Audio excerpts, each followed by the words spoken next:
Kulingana na injinia munene wa damu ya Masinga Johnson Waweru, mbura ya kimera kia mweri wa gatatu nginya gatano ndinavota kwiganirira mwigano wa manji damu rino undu ravirire kugwithia kiwango kia manji na mita 2.2. In fact, we were expecting to fill the dam and even do speeding, and we were not able to get to those levels, which is very unfortunate. And I can attribute that to the climate change.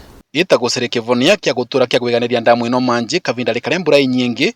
Injinia Waweru ni urauga maita kambuni mena mubango wa kwambatia ruthingo rwa damu ino na mita 1.5 niguo kuongerera manji na gicunji kia 22.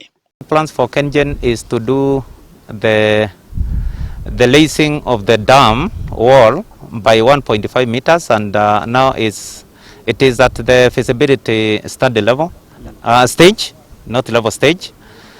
And going forward, this is what I expect the company to do in the very near future.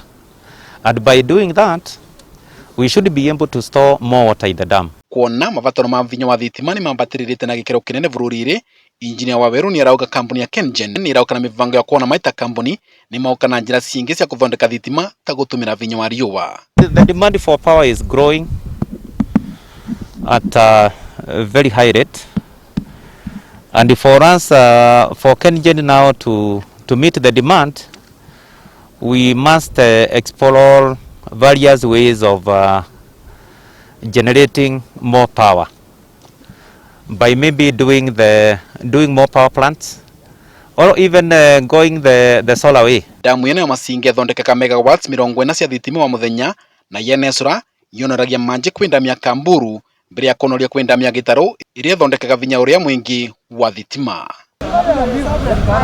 Dennis Fundi, Kameme TV, ni kaunti ya Embu.